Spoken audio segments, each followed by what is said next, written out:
on se retrouve sur le bord du chaudron. Excellent. À tout de suite. Dans ce qui a trait du gruau, c'est mon amour qui le cuisine. Yes. Donc, mon amour, dis-moi, quel type de gruau tu utilises? J'utilise dans le fond des flocons d'avoine et non à cuisson rapide. Okay? On veut pas la cuisson rapide, on veut les vrais flocons d'avoine. Et pourquoi? Mais je trouve que le goût il est meilleur personnellement. Et aussi, c'est ça, c'est meilleur. Et pourquoi le gruau, qu'on a décidé de faire une capsule gruau, c'est un jour, quand on a été en Écosse, il y a quelques années, on a été dans un restaurant et dans plusieurs restaurants à déjeuner, ils servaient du porridge. Là, je suis comme, du gruau pour déjeuner le matin dans un restaurant, parce que je m'excuse au Québec, je connais personne qui mange du gruau dans un restaurant à déjeuner. C'est alors que tu te lèves, mon amour, il y en a plus de personnes qui mangent du gruau. Est-ce que tu es en train de dire que c'est juste les gens qui ont pas de dents ou qui sont très, très, très âgés? Ben, habituellement, c'est un peu l'idée de pourquoi on veut vous le présenter aujourd'hui, parce qu'on veut apporter le gruau à une nouvelle dimension, une nouvelle façon de le voir. Exactement. Donc, je suis pas en train de dire quoi que ce soit, mais effectivement, c'est habituellement les gens qui sont un peu plus âgés qui vont consommer du gruau. Et moi, quand j'étais plus jeune, je mangeais des fois ceux dans les petits sachets, là. Déjà mélangés avec des aromates, là, comme la cassonade ou érable. Ouais, mais j'aimais pas vraiment ça. C'est vraiment quand on a été en voyage que j'ai comme fait tada! Révélation, le gruau, ça peut être bon. Et donc, je vais vous montrer une recette vraiment simple, facile, les amis. Faites-le à la maison, je vous garantis, ça vaut la peine. C'est tellement meilleur que les versions achetées. Donc, c'est pas comparable. Non. Tout d'abord, bien sûr, des flocons d'avoine. Et nous, aujourd'hui, on va faire une tasse de flocons d'avoine. Donc, pour une tasse, vous avez 3 tasses de liquide. Donc, personnellement, moi, je fais un mélange. Je fais un tiers d'eau et 2 tiers de lait. Donc, on commence avec l'eau. On essaie de pas le renverser. Et voilà. Ah, je vais allumer le feu, ça va aider. Et ensuite, on rajoute aussi 2 tasses de lait. On a mis 3 tasses de liquide. Donc, 2 tasses de lait et 1 tasse d'eau. Ensuite de ça, c'est optionnel, mais moi, je préfère ajouter un goût à mon gruau, surtout que lors de la cuisson, donc ça donne un petit plus que si on met rien. Donc, moi, je vous conseille fortement de mettre de l'anis étoilé, des sœurs en vrac. Hey, sœurs en vrac! Je me demande si c'est des vraies sœurs. En tout cas, bref. Donc, pour une tasse, je vais mettre une anis étoilée. Si vous en avez pas à la maison, c'est pas grave, pas obligé d'en mettre. Vous y allez avec vos goûts, vous y allez avec ce que vous voulez. Puis il y en a qui aiment pas ça. L'anis étoilé, ça goûte un peu la réglisse noire. Moi, j'aime pas la réglisse noire personnellement, mais c'est tellement léger dans le goût du gruau que ça vaut la peine. Puis c'est subtil, ça donne juste un petit goût, un petit punch de plus. Et aussi, je vais mettre de la cannelle, donc bâton de cannelle. Si vous en avez pas à la maison, j'ai mis juste un petit morceau pour dire. Si vous n'en avez pas aussi, vous pouvez ajouter de la poudre de cannelle. J'en rajoute un petit peu, c'est toujours bon. Et pour mélanger le flocon d'avoine, je sais pas pourquoi, mais j'ai écouté une vidéo et le chef, lui, utilisait par exemple l'endos d'une cuillère à bois comme ceci pour le mélanger. Il disait que c'est pour éviter que ça colle. Je le fais, puis je trouve que ça va vraiment bien. Mais j'ai demandé à mon voisin, parce qu'il est charpentier menuisier, s'il pouvait me faire un petit bâton spécialement pour le gruau. Il me l'a fait! Donc, merci Luc, le voisin. Regardez, il a même mis ses initiales. LT. Yes! Donc, c'est super beau, fait maison, stylé. Donc, si vous en voulez, faites-moi signe. Je vais demander à mon voisin qu'il vous en fasse. Ça ressemble-tu comme à une genre de baguette magique? Ouais! Harry Potter! Oui, c'est vrai, j'avoue que ça me fait penser. C'est vrai, t'as raison, mon amour. Une baguette magique. C'est quoi l'objectif, là? L'objectif, maintenant, avant de mettre le flocon d'avoine, moi, personnellement, ce que j'attends que le liquide soit chaud. Donc, quand vous commencez à voir qu'il y a un peu de vapeur, c'est le moment d'ajouter votre flocon d'avoine. N'attendez pas que l'eau soit déjà en ébullition, non. Juste quand vous voyez qu'elle est déjà chaude, là, vous ajoutez le gruau. Je mélange, je vais prendre une petite assiette pour bien salir mon poêle. Et voilà. Donc on va attendre, ça peut prendre environ peut-être 1 minute là, selon votre grosseur de chaudron. Ah, là vous voyez, on commence à en voir déjà. C'est à ce moment-ci que je vais ajouter les flocons d'avoine. Donc je vais baisser le feu. Quand je vois que ça commence à faire de la chaleur ou de la vapeur, j'ai réduit mon feu environ à mi-élevé, si on veut. J'ajoute les flocons d'avoine et un peu de sel, donc l'équivalent d'environ une pincée de sel. 1, 2, et voilà. On mélange.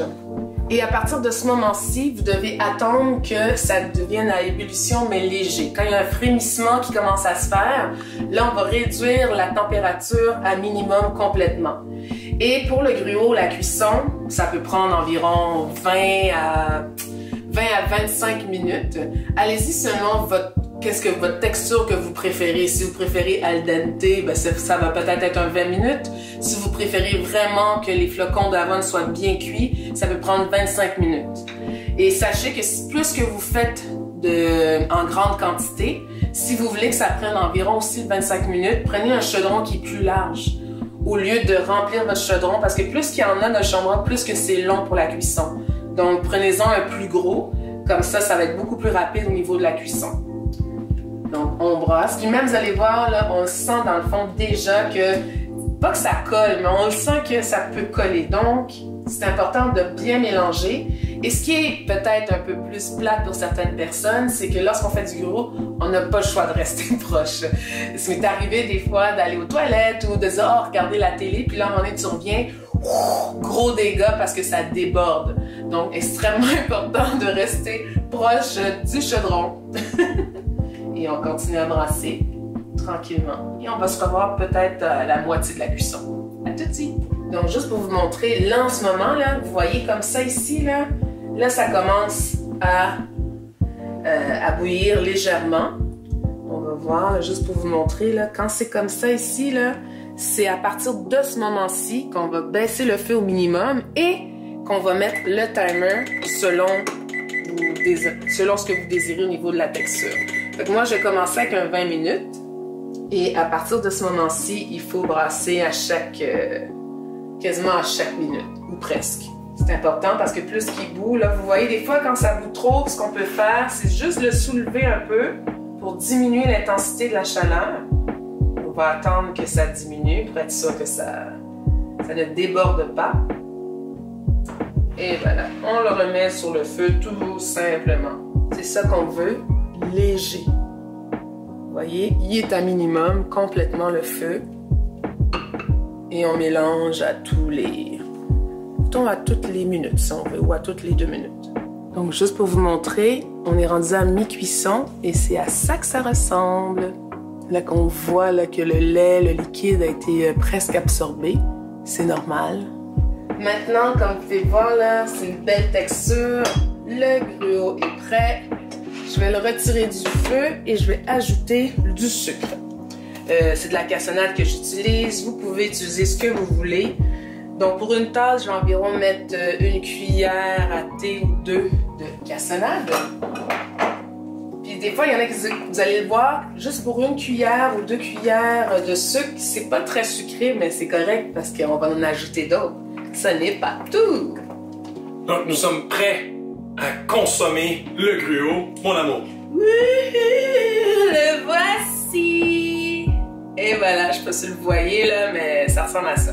J'avoue que c'est pas beau à l'œil, mais c'est tellement bon et c'est tellement nourrissant aussi. Donc, on va faire des présentations comment vous pourriez le manger. Ce qui est intéressant avec la façon qu'on vous le présente, c'est qu'il est déjà préalablement assaisonné, mais on va venir lui ajouter un petit plus-value selon votre goût. Exact. Le gruau, vous pouvez le faire à la sorte que vous voulez, avec les ingrédients que vous voulez. Il y en a qui l'aiment classique, tout simplement comme ça, aussi c'est très bon. Mais nous autres, on aime ça, pimper notre gruau. Donc, allez-y avec ce que vous aimez. Vraiment, il n'y a pas de règles. Faites ce que vous voulez.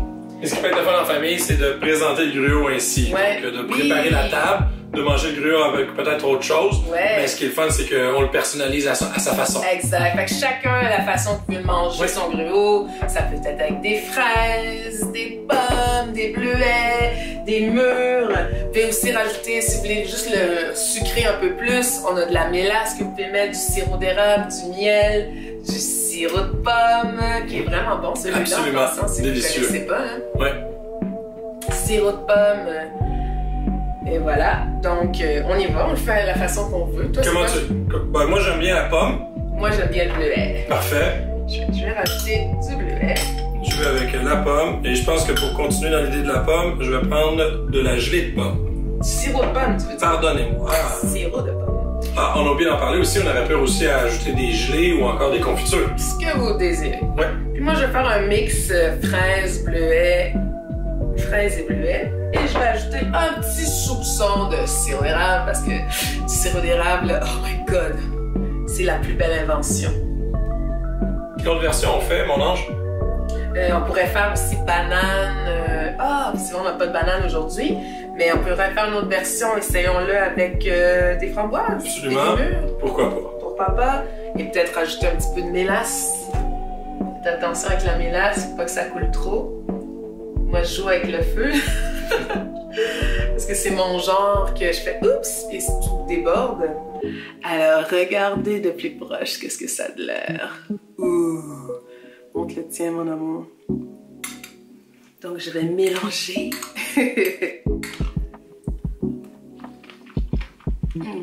Ça n'a aucun rapport avec le gruau instantané. C'est un peu de travail, là. On va se le dire, de rester alentour du chaudron puis alentour du four de le faire, mais pour le prix économique que le gruau de cuisson coûte, puis d'ajouter, de le rendre si agréable comme ça vaut tellement la peine.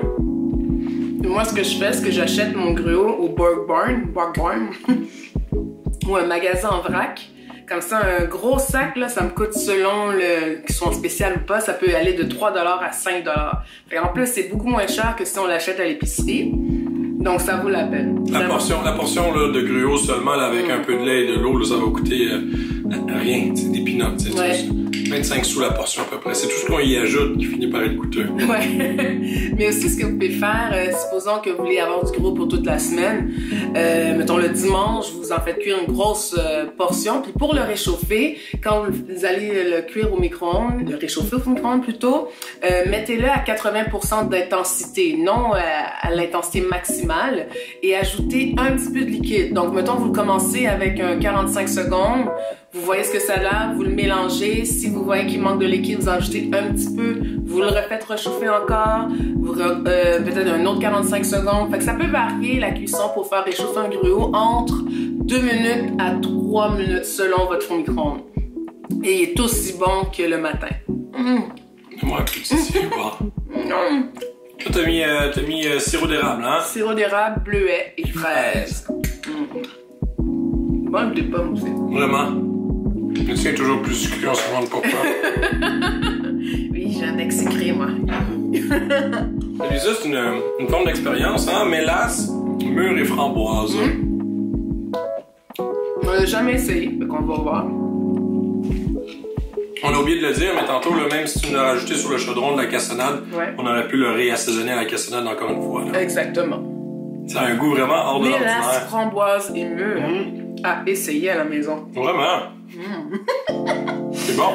Donc, ceci met fin à notre capsule gruau. Merci beaucoup et à la prochaine. Bon gruau. Bon gruau.